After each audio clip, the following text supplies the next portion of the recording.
This is the Lex Pacificatoria podcast, where we discuss peace, justice, and human rights topics from all over the world. My name is Michael Campbell, and I'm a PhD student at Western University in London, Ontario. However, this conversation takes place outside of any official teaching or research duties. Today, I'm joined by Jamie Bowman. Jamie is the author of Bike Riding in Kabul, The Global Adventures of a Foreign Aid Practitioner. The book recounts Jamie's experience as a legal consultant in 7 countries across 3 continents, while she endeavors to assist the nations in building up their social and democratic institutions. A California native, Jamie graduated from the University of California, Berkeley, before attaining a law degree and being called to the bar of the state of California. Jamie practiced as in-house counsel for a mortgage lender in the US before deciding to ditch the corporate life for the unpredictability of international development work. Before we begin the interview, I would just like to say that I found your book to be an illuminating lift of the curtain to international development work. The book was at times both extremely funny and gripping, and it was engaging and interesting throughout. And so I really appreciate you taking the time to talk with me today about it. To get started, how did you get started in international work? Oh, thank you, Michael. Thank you for inviting me on your podcast. I was really flattered to get the invitation. And of course, we're talking about one of my favorite things, and that's my book, which has done pretty well, both with international development practitioners and just the general public. So this is a lot of fun for me. Anyway, I was graduated from law school, and I went right to the government. I worked for the regulators of savings and loans. And then from there, I went as in-house counsel for a mortgage company. And right about that time, the subprime industry was just getting going. And so at that time, it was a pretty good product in the sense that people were borrowing against the equity in their homes to pay for someone's college education or pay off medical bills. But that industry began to slide, and the loans began to get worse and worse for, the borrowing public. And I wanted to do something else. So I took some time off and I got a job in Micronesia, which was completely a surprise that they even hired me, but it gave me experience overseas. And then instead of going back to my job, I decided to take other jobs. And most of the projects that I worked for were funded by USAID, which is the U.S. agency primarily responsible for America's foreign assistance programs. And my first job was in Kosovo, and that's I write about in my book. And I stayed with it for the next 20 years. And so, have you always had a desire to travel the world? And did this influence the early trajectory of your career while you were still stateside in law school and as you entered the workforce? Well, when I was a kid, when I was 10 years old, my dad took a sabbatical. He was an anesthesiologist, and he took a sabbatical, and the whole family went to Cardiff, Wales for a year and lived there. So this idea that you could pick up and go to a different country is something that I was aware of. I thought that I was just going to go to Micronesia, and that would be a 2-year job, and then I'd come back and continue on with what I was doing with my career. But then it was just so much fun to be in these different places, and it was so interesting. And I had exactly the type of experience that the countries I worked in needed. At that time, all of those states that used to be part of the Soviet Union had enacted their own constitutions, and they were looking to establish a democracy and a free market economy. So a big part of the free market economy is being able to use property as collateral. So I was just in the right place at the right time. In your book, you talk about the influence that your parents had on you. Are there any other major influences on your life and on your work?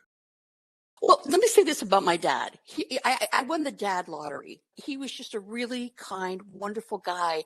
And he is through all the chapters in one way or the other. And I wanted to write a book memorializing him in some way because he wasn't celebrated as much as he should have been when he was alive. It's like he didn't do anything spectacular. He was just a good man. So I was able to fit that in my book really nicely, because when I got into a very difficult situation, it was my dad's calmness and commitment and values that got me through it. So that's It was really nice to be able to do that. I will say that I'm writing a sequel. I hope I can write a sequel, and that highlights my mother's influence, which was much, much different. Interesting. Do you want to expand on how your mother's influence was different? Well, let's see. My dad was steady, calm, and well considered. My mom was a little bit flighty. In one part, I'm talking to her on the phone. I'm in Iraq. The first chapter of the sequel is in Iraq. And I call her up and I said, I can't get these other consultants to give me the information I need. And she goes, bribe them. Like, I don't know how to bribe them, Mom. She goes, oh, sure you do. Find something they want and bribe them. That would not have been my dad's response. Wow, wow. So you do have experience with bribing, though, because there was that experience in Russia, right, where you had to give a bribe to the police officer. Well, only because I had such great local counterparts who I worked with at this entity. And so I thought that my residency permit was up to date. One of those police officers in the big dinner plate hats pulls me over. My residency card is 2 days out of date, and he's dragging me down the street to the Moscow jail. So he lets me take one call, and I call my translator, and she's like, oh, Jamie, this is bad. People do not come back from Moscow jail. And so she tried to negotiate a bribe for me, and they wouldn't have it. So then I called my male counterpart, and he was able to negotiate a bribe. And like as I say in the book, I thought we'd like go in an alley someplace, and I peel off rubles. But no, it was like right there. It's like pay me right here. And then I ran all the way home. I was so nervous. But yeah, I guess I do know something about bribing. Wow, I mean, your moral center comes through so much throughout the book. So it's interesting to hear how those two kind of rival influences worked in the back of your mind. So going back to your early part of your career, you mentioned that you became disillusioned with your career as a lawyer, specifically your field. And so can you share a little It was my field. Yeah, and so can you share a little bit about how this disillusionment grew? Okay. Well, like I said, I was in the subprime business, and when I started in it was the mortgage industry, and that was a system where the American dream: you buy a home, you live there for 30 years, you raise your children there, you have a community. But the equity loans were very different, and they were being taken out. People were using their homes as an ATM, and it eventually led up to the subprime disaster in 2007. But it took a long time to get to that point. And so I didn't like the loans we were making. I didn't like the way we were selling them and promoting them. I was in constant battles with the brokers on their fees, et cetera. And then when the subprime loans started to take off, we made so many every month. And it seemed like every single one of those loan files had a problem with it. So I was spending my days fixing small legal issues in loan after loan after loan after loan. And that wasn't any fun. But I will say this: I enjoy being a lawyer. I'm so glad I went to law school, taught me how to think, to organize my thoughts. And again, when I said I was going to law school, everybody's like, oh no. But when anybody tells me they're going to law school, I'm like, do it. I mean, it really, really worked for me. You don't have to practice as a lawyer. There's just so many other things you can do. So yeah, when I got sick of the subprime, I did start looking around to see what else was out there. And I was just lucky to come across a notice for Micronesia, and that started my career overseas. Yeah, so I'm interested in kind of exploring this concept of identity because you talk about this kind of moral center that comes through in your mortgage lending work, becoming disillusioned with that. In having this influence of your father, who was another moral center. But throughout the book, you sort of grapple with your identity in relation to the identity of the United States. And so now I'd like to ask you, what influence, if any, did the 9/11 terrorist attacks have on your sense of home and how you viewed American foreign relations? I will say this. I was overseas. I was in Micronesia when 9/11 happened. And the Micronesians, many of them said the United States deserved it. They've been asking for it. It was very uncomfortable. We couldn't really talk about it. It was hurtful because I love my country and I love Americans. I do. I think we have so many things we've gotten right. But going overseas helped me see that we have gotten some things wrong. And so you mentioned in your book that your colleagues abroad and other foreign citizens became frightened and angry at the United States after the 2003 invasion of Iraq. Did this do anything to change your view of the United States? I was in Ukraine when we invaded Iraq, and the Ukrainians were very concerned that the Americans were taking over the world. I mean, I heard that all day long, that as if they were on a list, and that the United States would invade them as well, which I thought was preposterous. Just didn't see how that would pencil out, historically, or why we would want to go. But it was a very genuine and sincere concern. So and that surprised me that they would think that we would be so aggressive to go over there and take over their country.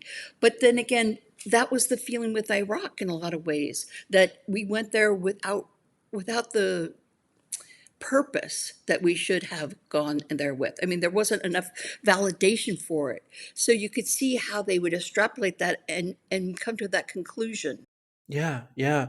Obviously, there is no justification for saying that a country deserves to have terrorist attacks. But how did it change your view of the United States? You mentioned this a couple times throughout your book, that you're still grappling with the identity of the United States. And I'm just wondering if maybe you've come to any conclusions about that. I think the United States is grappling with its own identity. So it's not just me as an American. I think part of our problems with foreign policy, and I don't want to get too deep here because there's a lot of history in all of these instances, but we don't seem to be consistent. For example, we were in Somalia, and that was a catastrophe with the Rangers. And because of that, then Clinton wouldn't do anything to help Rwanda during its genocide.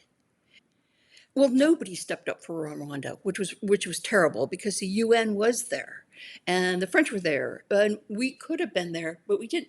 But we don't seem to be able to be consistent in the way we go into a country and the reasons we go. And that's concerning. You never want to tie down a president or limit a secretary of state's options, for sure. I mean, I'm not suggesting that at all, but it would be nice to be able to predict. It's like, oh, that's the kind of situation where the United States is going to get involved. Those people are dying, they're being slaughtered. If we're going to be the policeman of the world, that's something we should go in and address.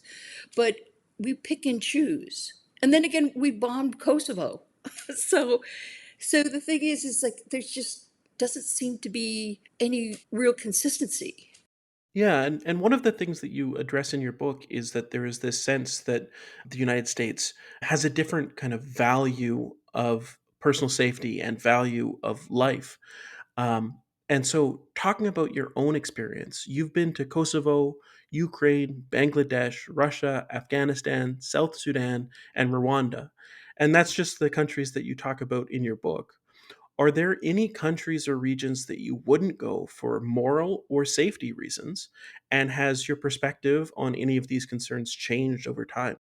Well, now I may be inconsistent because I have been to Afghanistan and I have been to Iraq, but I don't think I would go to Pakistan, which is weird because every time I meet someone who's Pakistani, I always like them. They're good, outgoing personality. It's not like that, but I think that that country doesn't treat their women very well. At least that's what I've been told. I, as a Western woman, they treat me in these places like a third sex, you know? It's kind of like I'm not a man, but I'm not a local woman. I'm somewhere in between, which is kind of funny. I was in Afghanistan and they wanted me to work with this local, very, very religious attorney. And he wouldn't even sit at the same table with me. And so it was like, okay, okay, okay. I'll write the first draft of the law, and then you could take a look at it. And I just did the most simple approach that I could, very understandable, something, a great starting point. I took a lot of time in it and a lot of pride in it. So I sent it to him, and then all of a sudden, after he got the first draft, he could sit at a table with me, but it was way at the other end. So it's like we had to talk loudly. And then with the next draft, well, he could sit a little closer to me. And then finally, I'm not saying we were friends. I don't think he'd ever consider me a friend, but at least he could treat me as a colleague. So, I'm not sure if that's true in other places, but it worked for me in Afghanistan that time. That's interesting because you've highlighted a moral reason not to visit a country rather than a safety reason not to visit a country. So, is it possible that you sort of value making the moral decision over making the personal safety decision? Well, I think personal safety when you're working overseas, you sort of buy into this concept that when it's your time to go, you're going to go. So, I mean, there's always these discussions about, oh, you could slip in the bathtub, you could be killed in a car crash. It's no more dangerous. And I think for the most part in these war zones, as long as you follow the rules, you'll do okay for the most part. I mean, I had a couple of weird incidences, and in one of them, the one in Bangladesh, I did not follow the rules, and that's why that was so. In that story, I went on a tour with some French tourists, and we were in a village, and after 9/11, Bangladesh turned very radical. I mean, there were local judges that were executed, assassinated, because they took too liberal approach on something. But I didn't know that. The book I had on Bangladesh was written before 9/11, and it didn't warn me about the situation as it was evolving. So I'm in this village on a tour, and the local men are standing watching us go by, and they're like, "Where are you from?" And somebody says, "We're French." And then somebody else goes, "But we have one American." And you could see motion on both sides of our column of people. People are you the American? Are you the American? And they moved down the column until they got me, and they grabbed me by my backpack and they held me. And it was only because somebody was willing to intervene on my behalf, a local man who apparently had some clout, engaged me in a dialogue and told them to leave me alone. I will always be thankful for that man. He had spent some time in the United States and had had a good experience, and I benefited from that. So I hope I'm the kind of person who will do the same thing to someone else if in the same type of situation.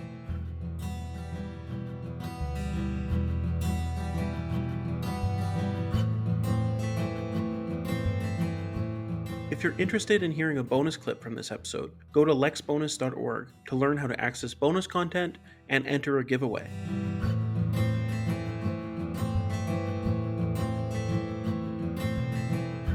I take your point about, if you follow the rules, but you should be able to go on this sort of boat tour that everyone else was going on.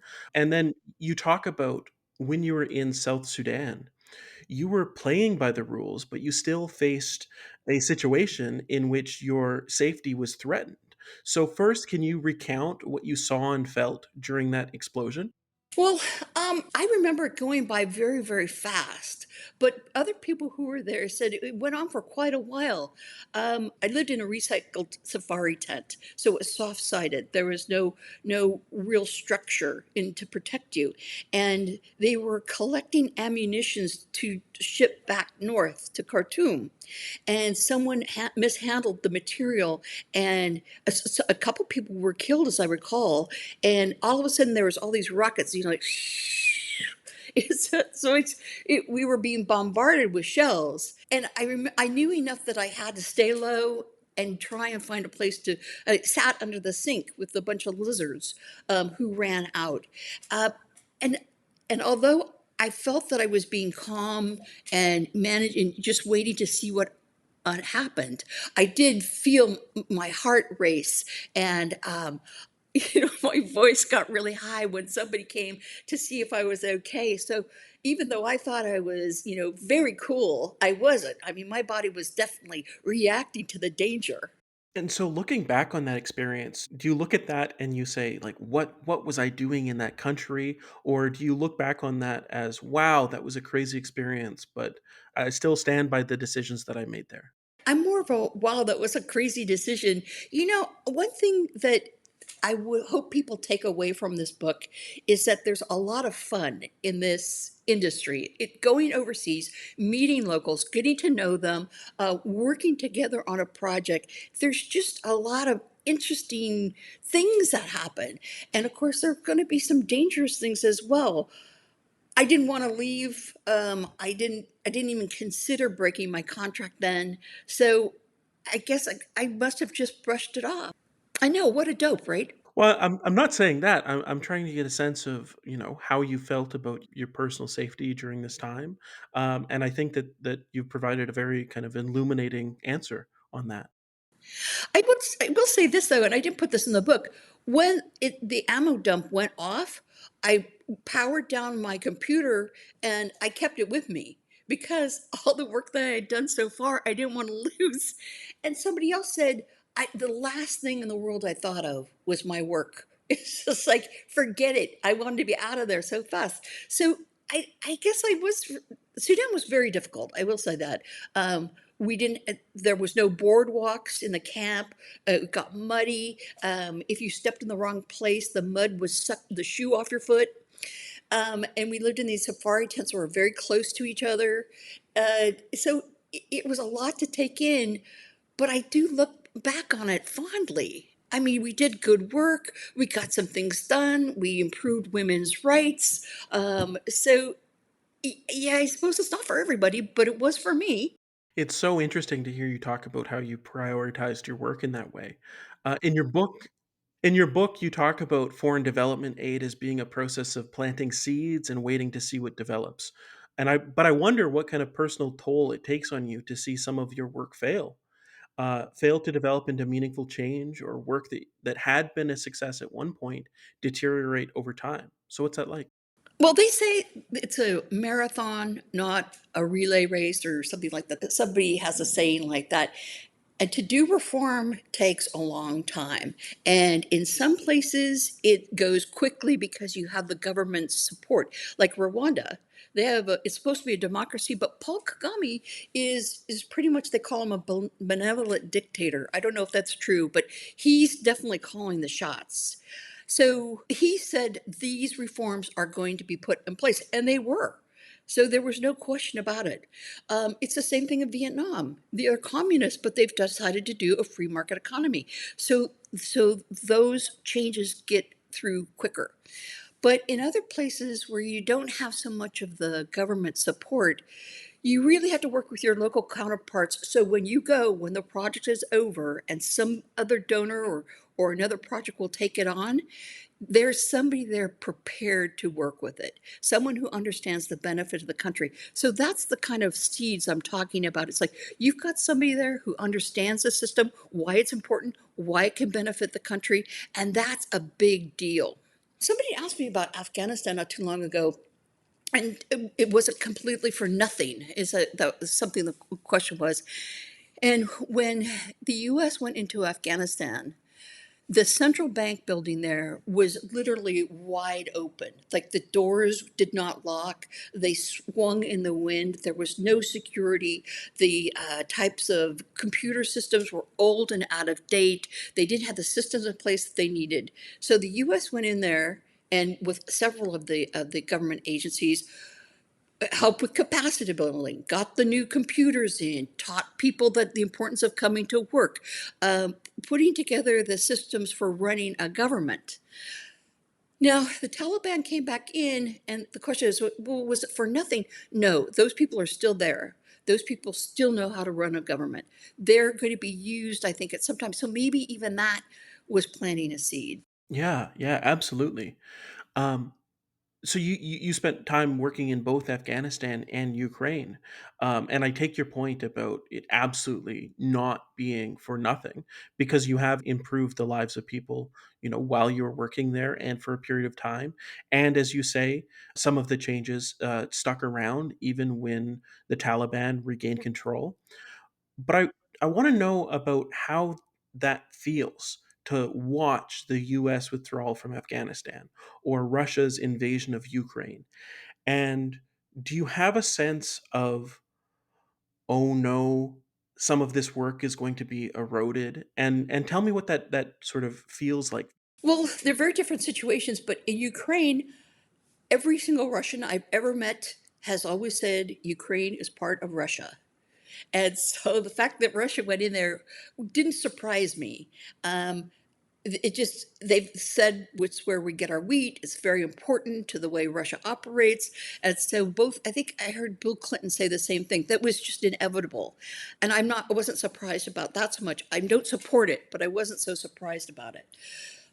With Afghanistan, that was so messy, wasn't it? It was just so disappointing because you, having worked there two different times in 2005 and 2010, you get close to your counterparts and you, when there's a bomb, you think, oh my gosh, if I'm going to know somebody who's been hurt.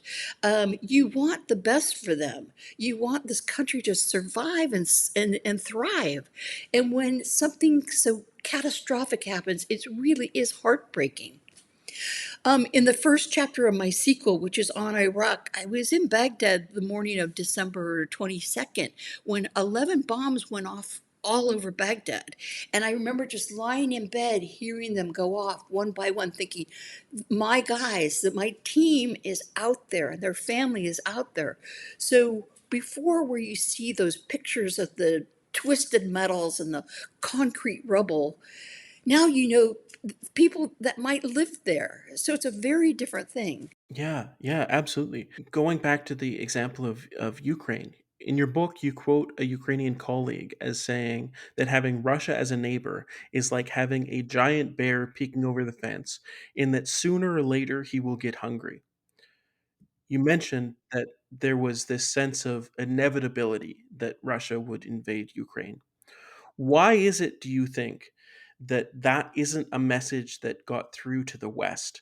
The West, by and large, didn't see that as an inevitability, and people were shocked and appalled when Russia did invade Ukraine. Well, I think they're really worried, that's for sure. But there's a reason why Ukraine didn't get as much support as other countries that were making the transition. And that's because we didn't want to upset Russia. At least that's what I understand it to be, that we were careful with the types of support we gave. And it's only now that, they're still talking about Ukraine being part of the EU. I think there has always been concern about Ukraine with vis-a-vis Russia.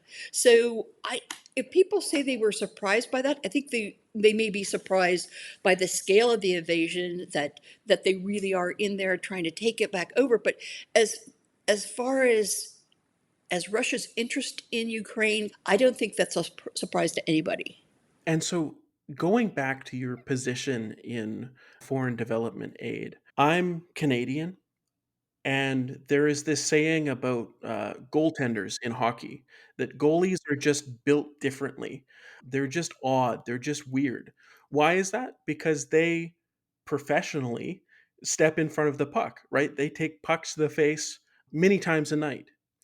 And so, thinking back on your work, are you just built differently from the rest of us? Would you say that you have a calling, and despite the notorious instability, distance from friends, low pay, in one part of the book, you talk about not receiving any pay whatsoever for one of your contracts. What drives you through these tough times?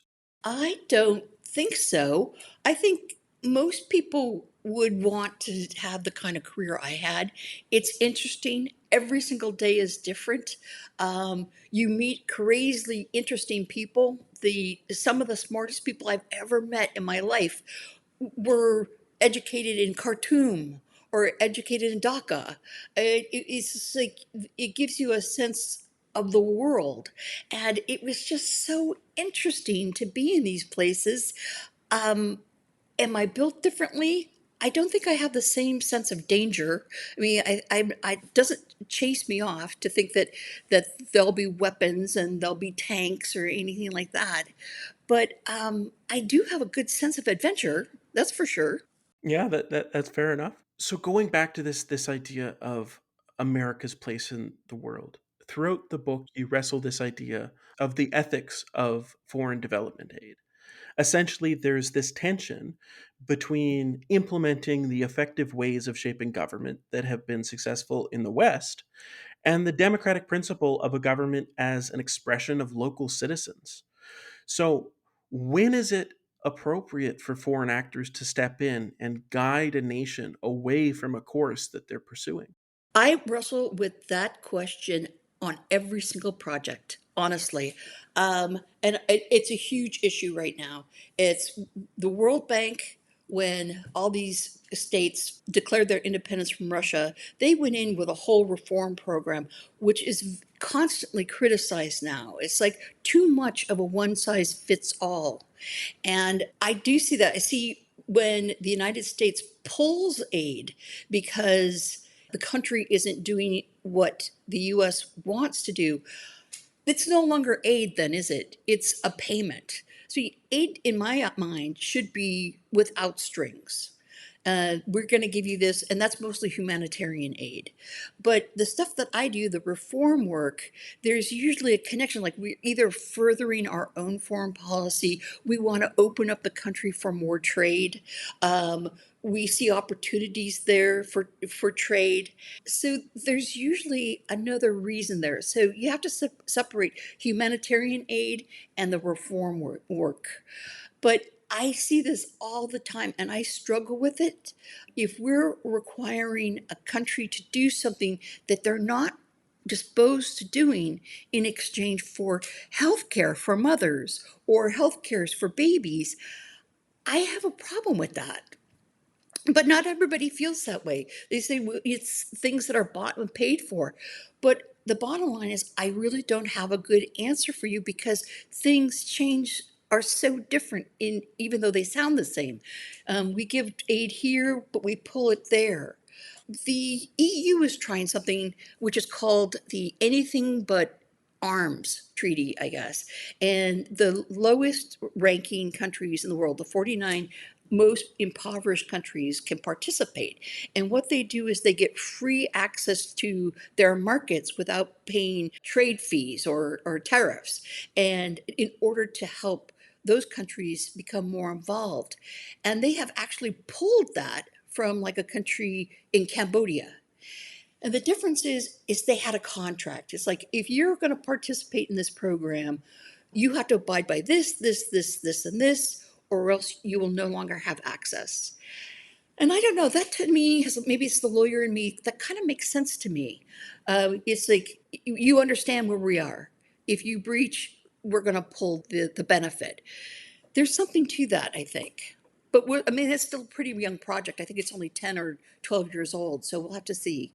Yeah, and sort of to play devil's advocate, would it be wrong to have some strings attached to foreign aid? The devil's advocate would say, no, we have a system that works. There's nothing wrong with us going into a foreign country and just implementing that system. I hear you hesitating to kind of go that far, but I feel like you've encountered people in foreign aid that do have that opinion.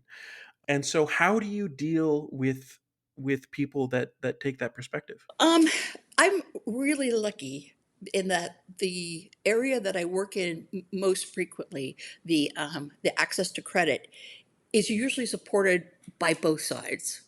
Okay, so I'm really I don't have to straddle that as much as a lot of development people do. So that's the way I'm ducking out on it. But there's, for example, this has been discussed a lot. In Uganda, the United States pulled aid to Uganda, which was directed at mothers and new babies, because they criminalized homosexuality. Now, that's an incredibly hot topic. I mean, we see that as a human rights issue, that, to criminalize, that's the US position on it. But there are Ugandans who say, but this is our country and this is what we believe in and this is our position. It's an extreme example, but you could see that that goes right to the core of giving aid based on values.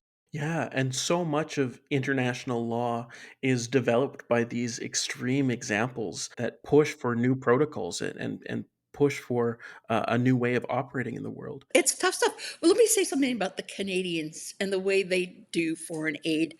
And this is just my experience. I mean, other people may have had other experiences. The amount you give is much less, right? And I think that plays a part in this. You find the jewel project small, manageable. It can be accomplished. It's sustainable. I mean, the Canadians really do a nice job of finding the right project. And whenever I run across them, it's like, oh, you're training teachers for this. And it's like, yeah, it's going really well. They're really nice projects. You do that well. That's interesting. We talk about these Western normative values, and we tend to pin that on the United States. But Canada, the UK are all part of these sort of normative values. And I think that you saw a difference overseas of how the US was treated and held accountable on the global stage versus how the UK or Canada were seen. Do you want to unpack that difference a little bit? Well, I've given you my opinion on the Canadians. Um, but see, the we UK and the United States stick together on a lot of these things. The UK was there in Iraq. Tony Blair, maybe that's why he lost the election because he went in. But you're right. I think the UK gets criticized less. And I don't know why that is. In the book, I mentioned that someone does say that America is boastful and arrogant, or I can't remember the exact words, but I think there is some of that. Um, and maybe that's our own fault. I don't know. And so, are you comfortable with the United States' position as a global policeman? Do you think that, someone has to step up and it's a good thing that the United States is? Gosh, you know what? This is one of these incredibly difficult. I am not gung ho. I despise the idea that young American man or woman dies on a foreign battlefield, especially when the premise is shaky. And going into Iraq, I think that there's always been a lot of concerns there. It's one of those things that everything is different. Each case has its own nuances, but I just hate it when I hear that we're sending in troops on the ground because that will cause injury or death, and that's hard to take. We are so proud of the monuments here. I'm in Washington, D.C., and if you look down the mall, there's the Vietnam War Memorial on one side and the Korean War Memorial on the other side. And in the middle, there's the World War II monument. And so I remember standing there with the guy I was dating, who was Argentine, and he goes, it's a lot of war for a country that is so young. It is a lot of war. And of course, at the end is Lincoln, and that was the Civil War. So, and it's a young country for so much battle.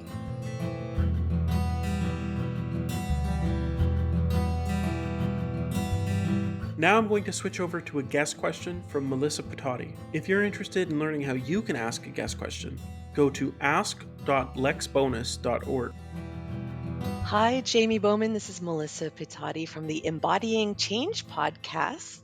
I also was bike riding in Kabul. Actually, to be more precise, I was bike riding in Bagram near Kabul. And I have one question for you. Since you have so many experiences under your belt, you've traveled to so many countries, you've done so many things, and you've actually had time to reflect on it, and you wrote about that in your book. I was curious for other women like me. I'm my mid 40s in international humanitarian sector. If there's one tip that you could share with women like me to decide on what they want to do with their careers going forward. Based on your reflections looking backwards, what's one tip you would give to humanitarian women who've had time to think about their careers and want to take that next step? Does that make sense? I hope so. Thanks so much. Take care, and I can't wait to read your book. Oh, that's so nice to hear. I think you can stay in the field too long, is my one tip. And because you don't want to be that, well, I suppose there are 75-year-old ladies and men in the field still doing the same thing and loving it. But I found that I probably stayed too long, and I wish I had had more of a community when I came back, if that makes sense. So, since for most of the time I was overseas for 20 years, I didn't have that neighborhood. And now that I'm looking at whether or not I'm going to retire, I don't have that sort of social network that makes that whole process easier and more enjoyable. But I would find a time and decide that you might want to move back to the office and take trips rather than being in the field the whole time. You talk about in your book the difficulty in getting accustomed to how women are treated differently in some of the foreign countries that you've worked in. Can you elaborate on that experience and share any advice you may have for women? Well, when I wrote the book, one thing I wanted to pass along is the practical aspects of being in the field, at least what I encountered. And if you look at it, and this just happened by chance, I mean, I didn't plan it that way when I first penciled out the book, is there's pretty much a lesson learned in every single chapter. There's like, you got to take care of your mental health, you have to take care of your physical health, you have to know the country's histories, or at least it's beneficial if you do. So I think that there's a bigger demand to help people navigate that process of coming from academics to the real world, because that's tough in any industry. I mean, you learn one thing in law school and then you get out and you find out it's completely different. Practicing law and learning law are completely different. And I think that there might be a bit of a disconnect too between learning international development and foreign relations in school and actually being on the scene.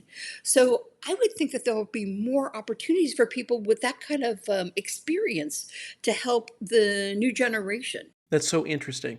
And it seems like there's this sort of tension between, do I go overseas and continue acting the same way that I'm accustomed to acting, or do I go overseas and change my attitudes, change my behaviors to fit the sort of local custom? And you've indicated that you're more so on adapting to that local custom. What would you say to a woman who is thinking, no, there's no way that I'm doing that. If I'm going to go overseas, I'm going to go overseas the way I am? Well, I heard that there are more women in international development than there are men, but that's not true in the field. I like to say that Western women are like a third sex. They're not a man and they're not a local woman, and so they're given some privilege. That's for sure. I was able to do things that no local woman would have been able to do, like ride around a car with men. In Afghanistan, one of our clerks couldn't go to lunch unless I was with them because a woman couldn't ride in a car by herself with her colleagues. So that's just it. So in Afghanistan, I was asked to help a local lawyer write the standards and measures law. And when he came in and saw that I was a woman, he wouldn't even sit at the table with me. It was a big issue. So I just went, I did the work, I did the draft, I made it simple, and I handed it to him. And okay, well, it worked out okay. That was a good draft. So he was able to sit at the table with me. But he sat at the far end. So we were very far apart. And then it's like we had another draft and we had to discuss certain things. And then again, he would sit a little closer to me. And it took a while, but he finally was able to feel comfortable sitting next to a Western woman. So I didn't run into too many bad situations. which I took personally. For example, a lot of Muslim men wouldn't shake my hand and wouldn't sit next to me. I mean, I get that. It's like I'm not there to change their mind about that. I'm there to help them with access to credit and have decent modern laws. So the fact that I can't convince them on how to deal with women, I didn't get involved in that because I wouldn't have been good at it anyway. I admit that I might be a little more cautious. I consider it respectful because I'm not there to change the culture. At least, in the situations I've been in, I'm there to help improve different things. So let's just get that straight. That's my personal decision. And there are women that go out there and they do whatever they want. And sometimes there's stories about women who don't dress modestly in places like Morocco and Tunisia who get rocks thrown at them. You just have to take care of yourself. But there are many women feel that they're part of changing it. I never felt that way, and maybe that makes me a bit of a coward, but that was not why I was hired, and I played it pretty close to the vest. So, taking a step back from foreign development aid, to the people listening to this podcast simply because they want to be a change maker, maybe they're comfortable staying stateside, they're comfortable in their community, but they do want to make a difference. They do want to make an impact to the global community.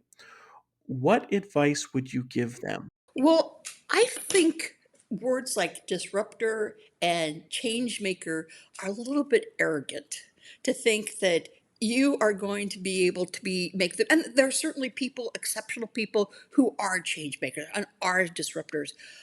I am not comfortable with that role. My role is to examine what's there and improve it in a methodical way that can be supported. That's the sustainability aspect of it. So, in that way, I'm no trailblazer. I see what has to be done. I do my best to pull it together, and that's enough for me. I do see constantly when I look through LinkedIn, there's all these titles and they are like change maker and international development leader and these very very high level type things. I'm just a consultant. That's enough for me. If that makes sense. Again, I think I'm begging off the question. I'm sorry, but I look, for example, I'm looking now at the way we do credit, and there's all this issues about there's this big push for technology. And the problem is the basic way to do lending in certain countries is not going to be fixed by technology. But they're moving forward with it anyway because they're change makers. Instead of like having face-to-face meetings with a loan rep, we're going to do it on the phone. That's a change maker. I would take a different approach. It's like, well, let's fix the problem first and see how technology can help fixing that problem. But sometimes that gets glossed over.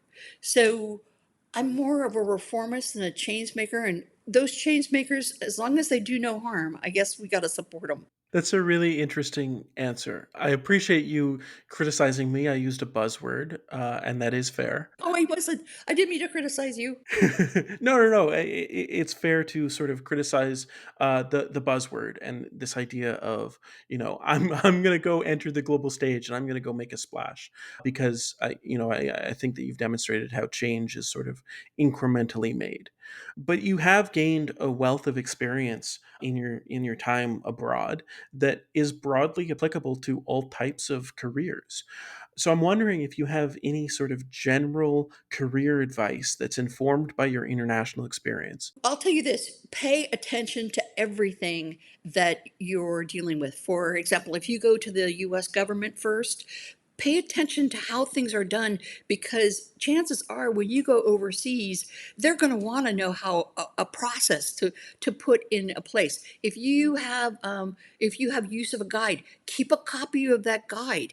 I mean, all these things sooner or later you're going to use. It was remarkable how many things could transfer over between what I did in the United States and what I did overseas. And then you have a really good starting point. It gives you a head start. and just be aware of what's going on. I also think that you need to be prepared knowing where you're going. Lots of consultants I met didn't do the background on the country, didn't know there had been a war 10 years before. And I think that makes you less effective with the people you work with because they want to know that you care about them and their country. Yeah, absolutely. And so you've spoken a little bit about one piece of advice from your book that you would want readers to take away. I wonder if you've thought about, because you mentioned that you have an upcoming book, have you thought about, what piece of advice you want people to take away from your upcoming book? I'm not there yet on my upcoming book, and because they're very different countries, and it was very different experiences. If I get this second book done, it's going to be Iraq, Vietnam, East Timor, Armenia, Mongolia, and Bhutan. And so and they were short-term projects. I was in and out, so it's very different. But for this book, I kind of wanted people to experience the joy of working overseas. And it is fun. It's so interesting. And there's so many opportunities to explore and to expand yourself. I mean, I did learn to be more respectful for other cultures. I probably needed that. I'm from California. We're a little bit flip. But I came away as a better person, and I like that person. So I hope people take away that it is fun, it is interesting, and it is a real job. Anything that I haven't asked you today that you'd like the opportunity to speak about? You prepared such great questions. I think that you've asked me more interesting questions than any other podcast I've been on, but I really appreciate it. And I don't think I have anything else to add. Okay. So maybe you could tell listeners where they can find you online. Oh, well, I'm on LinkedIn, Jamie Bowman. Got my mug there. You'll see the cover of my book, Bike Riding in Kabul. And there really was a bike ride, actually. So, one of the most insane things I ever did overseas. Won't do that again. But yeah, feel free to contact me. A couple people are reading the book now and they text me every so often with a question, which I don't mind at all. It's really quite fun. So please feel free to connect. And of course, your book. Where can listeners find your book? It's on Amazon and Barnes and Noble. Wonderful. Thank you so much for your time today. This has been such an interesting conversation. Oh, Michael, you were so nice to invite me. Thank you again. If you're interested in connecting with Jamie, purchasing the book, or accessing bonus clips from this episode, the links, as always, are in the show notes.